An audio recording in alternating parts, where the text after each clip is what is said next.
Hello everyone, welcome to the course Gender Studies in India, Historical, Social and Culture Perspectives, right? So we have reached to the end of this module, not the lecture, not the course, okay? You have to go long way. We have to go long way, in fact. So in this last lecture of this module, I'm going to talk about gender, disability and post-colonialism, intersection of identity and power. All right. So, before I talk about this lecture, let me go back and talk previously what I was saying. Just two quick points that I have to make about the previous lecture, not more than that. The one I was talking about, that feminism excluded women with disabilities on multiple levels, and obviously one of them was lack of awareness that the kind of a problem they face, women with disabilities. Like lack of awareness they face, the problem that they encounter, the challenges they are navigating, and the experiences they have is not the same as women. So that became one of the important reasons that they were excluded. And then obviously disabled women got together and they started fighting for the rights and all that. And we also noticed that on the multiple levels they have to challenge, right? One of them, as I discussed and highlighted, is talking about the sexual rights.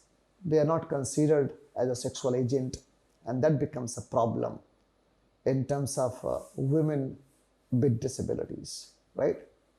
And that is why if they were not considered as a sexual agent or sexual, their agency in terms of sexuality will not be considered.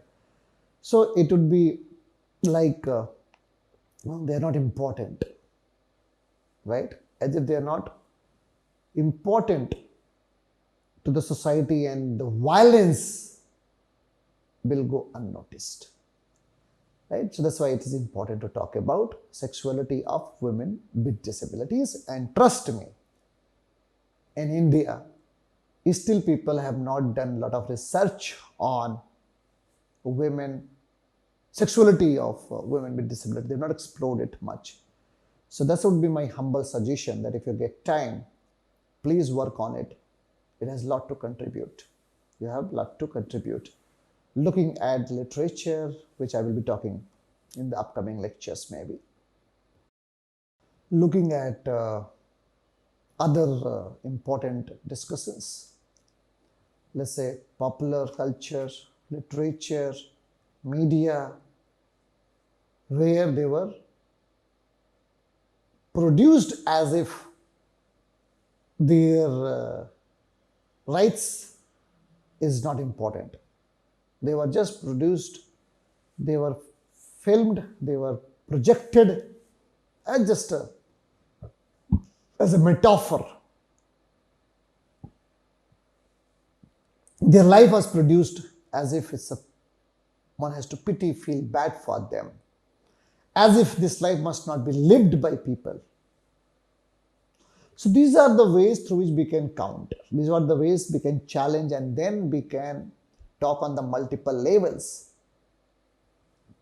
to change these stereotypes in relation to women with disabilities. Second, I also was talking about that how women with disabilities have to counter ableism as well as patriarchy, both. So these are the two monsters which women with disability have to face, right? So today I'm going to talk about post-colonialism as well, which means how colonialism has exacerbated the problem of women with disabilities. Let's look at the first slide. I'll go slow because these are important points. So I will go a bit slow and I will discuss each slide point by point so that you can understand what they're speaking about, because this is the last lecture of this module. So it is important to see them in details. Let's look at the first slide now. In the first slide, I'm talking about intersection of gender and disability. And postcolonialism is a fertile ground for understanding the complexities of identity, power, right, and social exclusion. These three axes, right, one is identity, second one is power, third is social exclusion. These three axes of identity, gender, disability, and post-colonial history are often entangled in ways that challenge the prevailing narratives of societal norms, exclusion, and colonial legacies. In post-colonial discourse, the negotiation of identity often involves a struggle against historical oppression and the emergence of new forms of resistance. Gender and disability, when explored through post-colonial lens, reveal the continuing impact of colonialism on marginalized populations, which also providing pathways for reimagining more inclusive and decolonized futures. Let me tell you one by one all the points. One, that you have to think about the identity. Second, you have to think about the power. And third, you have to think about social exclusions, right? So in post-colonial discourse, the negotiation of identity often involves a struggle against historical oppression and emergence of new forms of resistance. Let's talk about this first. Historical oppression. What is identity? Identity is something that you identify, like with certain things, with certain ideas, with certain structure, you identify yourself. How do you identify yourself? What are the processes are involved in making you identify with something? The one is, if you are going to the historical oppression, the first you have to challenge that. You cannot leave that. This is a kind of a collective identity which has shaped your mind to think in a certain direction. You have internalized that. You cannot leave your history back. Then how will you say this? That's the one, historical oppression and then new form of resistance. Because every time there is a new challenges that you have to face. Society is changing rapidly, economically, politically, culturally. As I was talking about, that despite a number of attempts made by advocacy groups, social policy makers, courts judgments, but still I feel that people with disabilities are marginalized and they are facing a lot of oppressions. So how to encounter these complexities? How to challenge these complexities? So there is an intersection of that, right? Gender, disability, and postcolonialism. And that is how I have brought this for you. The first thing, you have to challenge that identity, and to fight that identity, you have to talk about historical oppression and new forms of resistance, right? So gender and disability reveal the continuing impact of colonialism on marginalized populations, providing for reimagining more inclusive space. How can you do this? So colonialism has exacerbated the problem of people with disabilities. Initially, we had agricultural economy that I always say. Women were participating in the production of livelihood. They were part of that.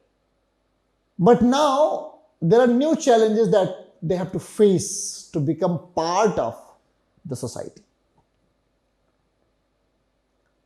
So how do you navigate that new forms of resistance? Because you have to change your identity first. People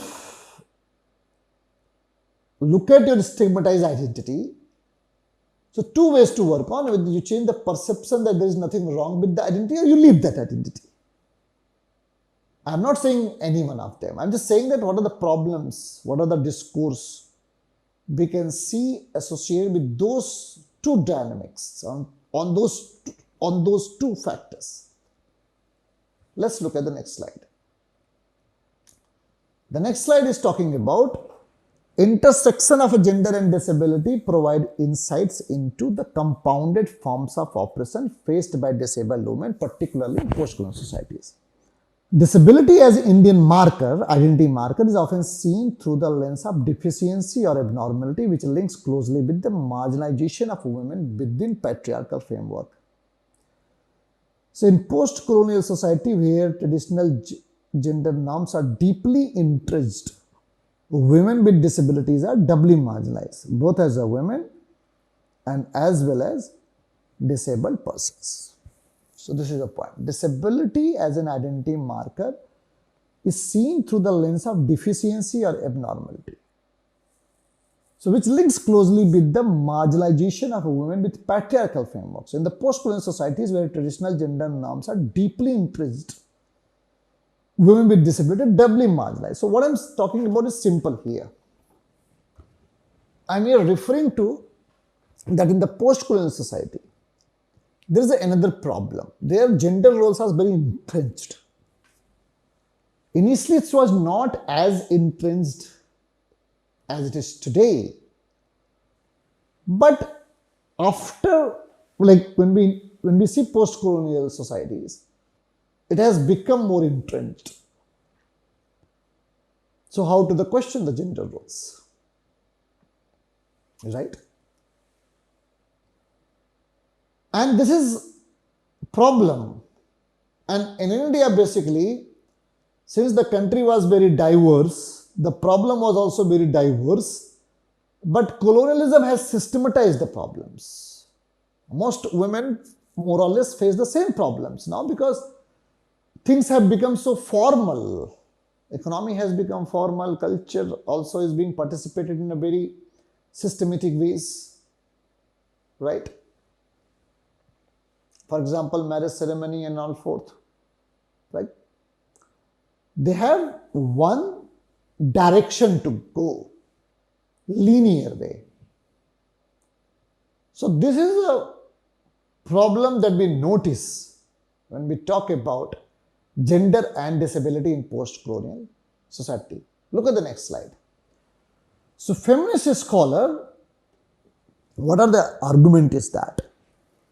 They argue that experience of disability is gendered as women with disability encounter a specific form of discrimination that differ from those faced by men with disabilities. For instance, women with disability may experience a more profound devaluation of their reproductive and sexual rights. So in patriarchal system, women's bodies are often objectified and controlled. So when disability is added to this framework, the complexity of autonomy, sexuality and agency, it becomes even more pronounced. Disabled women's bodies in many post-colonial settings are seen as inherently deviant or incomplete, reflecting the intersection of gendered and ableist norms that continue to marginalize them. This is very important. The one it is talking about that how women's bodies are often objectified and controlled, that's not case with men with disability. So when disability is added to this framework, we are having a concern with autonomy, sexuality and agency. They are seen as inherently deviant, right? Incomplete, reflecting the intersection of gendered and ableist norms that continue to marginalize them, right? That continue to marginalize them. So when I'm talking about that, look at what the philosophy has spoken about women with disabilities. Women with disabilities, I mean, if I only talk about the women, you see that starting from the Aristotle, which I have said so far, that Aristotle looked women as a deformed men. I don't know what he has to say about women with disabilities. Right? Women are deformed, and what about women with disabilities? So the one problem is that they are sexualized. Women are sexualized. They are objectified. And that is not even the case with women with disability, because they are not looked as a commodified body. Their body is not looked as a commodified. So you understand this very inherent logic of marginalization of women with disabilities.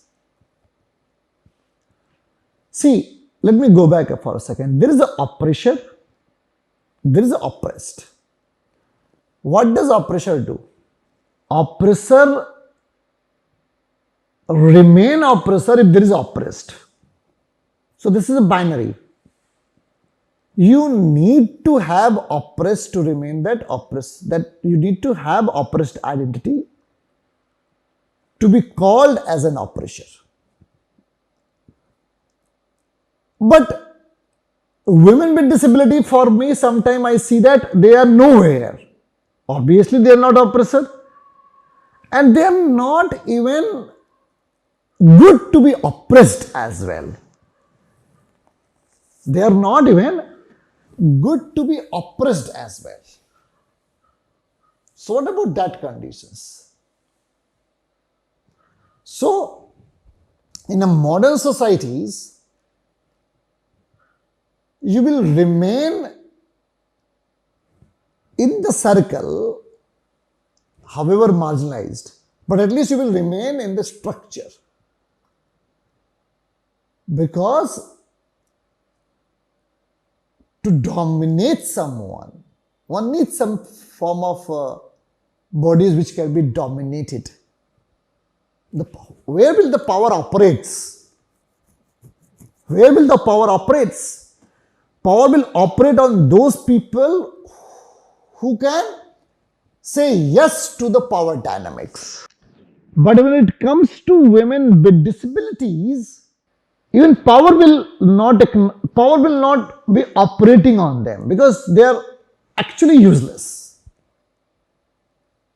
So as if I go back and talk about the Marx, it's like three things: subject, object, and thing. Subject need object. You have to objectify something, for which you need an object. If you cannot be part of the exchange value, that is the case with the women, what would be the condition of those women or those bodies which are not even good for the exchange value? Think about it. They will be thrown out. They will nowhere figure in the domain. So no one will talk about them. See, so talk about the rights. There's a very nuanced discussion I'm bringing out for. To talk about the rights, to talk about that whether you are oppressed, first you have to in that oppressive structure. Okay, no, there is an oppressor and he is oppressing me. But you are not even being oppressed. You are projected as if you are redundant for anything. You are not use of anything. You don't have either use value, neither you have exchange value. So your status is reduced to an object, even less than an object. Think about the condition I'm talking about. Think about the problem that I'm raising. Your condition is reduced to less than even an object. So this is what I can see and theorize when it comes to women with disabilities. When it comes to women with disabilities. Forget about the agency, autonomy and all that first. I'm sure that I have made my point clear to you. Right? So you are not in the binary, not men and women, somewhere else. So look at the slide, please. Right? So let's say, for example, this is the structure. So let's say, for example, here, this is space which is center space is occupied by men. Somewhere women is here in the marginalization. Women with disability are outside of that. So first they have to reach there. At least they have to reach to the oppressive structure first. Then they can fight against this. Is that clear? All right. Okay. So at the same time, disability studies in post-colonial context reveal the ways in which colonialism shaped the concept of disability. The colonial encounter, right? Disability studies in post-colonial context reveal the ways in which colonialism shaped the concept of disability. The colonial encounter often constructed indigenous population as primitive or deficient. And they also framed disability as a symbol of a cultural or moral failure. The colonial age also objectified indigenous women, exacerbating their marginalization. So disabled women in post-colonial society continue to navigate these intertwined legacies of gender colonial violence and ableism, fighting for visibility, rights and inclusion in a world that has long rendered them invisible. The post-colonial critique emphasizes the way in which colonialism shaped not only national borders and economic system, but also social construction of identity. Disability was often framed as a result of backwardness or disease, seen as the consequence of imperial neglect, or as evidence of the racial inferiority, right, of colonized peoples. So colonizers' medical and moral superiority was juxtaposed against perceived deficiency of the colonized. This dichotomy that reinforced both racial and ableist ideologies. So in the post-colonial world, the remnants of these colonial constructions of disability persist. Many post-colonial societies continue to struggle with the legacy of imperialism, which constructed disability as a symbol of other, right, with a capital O. Post-colonial theorists argue that ongoing marginalization of people with disability in these societies is not merely a continuation of colonial ideologies, but also a result of the post-colonial state's inability to fully decouple itself from colonial structures. You get this? Right? So this ongoing marginalization of people with disabilities is not merely a continuation of colonial ideologies, is a result of inability to fully decouple itself from colonial structure.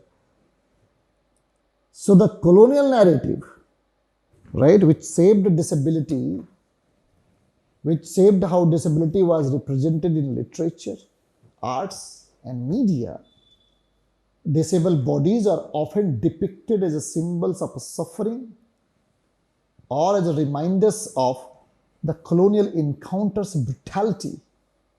Post-colonial writers and activists have reclaimed these narratives, asserting that disability, alike gender, is a site of resistance and redefinition. Let's say, for example, we have the work of Caribbean writers, let's say Jean Rice, right? And in African literature, disability often emerges as a metaphor for both social alienation and the healing of colonial wounds. These work illustrate how disability like a gender is implicated in the formation of identity and nationhood. All right. So here you see that it's really difficult, just to be quick on this point, it is really difficult to decouple the colonial influence that it has on the post-colonial societies. Look at the next slide, please. So in post-colonial societies, disability activism has increasingly been intertwined with the struggle for decolonization, human rights, and gender justice. Disabled persons, especially women, have mobilized to resist not only the ableist structure within their societies, but also the gendered, racial, and economic oppression that continue to shape their lives. So post-colonial disability activism often critiques both the colonial legacy of disability and the failure of post-colonial states to create inclusive, accessible societies. In countries like India, South Africa, and Jamaica, disability activists have drawn on both feminist and post-colonial framework to demand recognition of the rights of disabled persons. So in the context, the work of disability right activists intersects with the broader struggle for social justice as they challenge, right, the dual forces of gendered ableism and lingering impact of colonialism. So these activists seek not just right, but the reimagining of space where disability is not framed as deficit, but as a part of the diversity experience, right?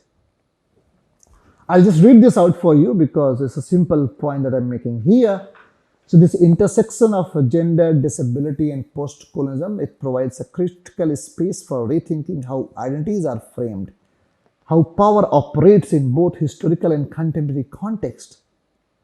The legacy of colonialism, this is important, continue to affect the life of disabled women who remain doubly marginalized, right? So therefore, let me jump to this. This is a simple point. A decolonized future requires a vision that goes beyond simply dismantling colonial structure. It requires the reimagining of what it means to live with disability in a world that recognizes and values all bodies and identities, right? This is the point.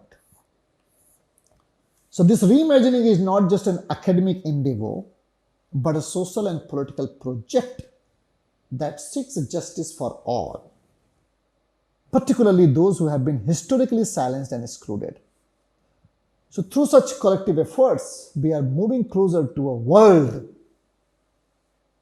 where gender, disability, and post-coloniality are not seen as impediments, but as a critical component of more inclusive and just societies. All right? So now you see that decolonial society would not just be to challenging the colonial structure, but creating a society, as I have always made this point, always a place where everyone can live equally, where everyone have freedom, autonomy, and agency, where everyone, like you can live in a disabled, who can recognize the lives of all bodies and identities, where everyone is getting recognition equally. All right.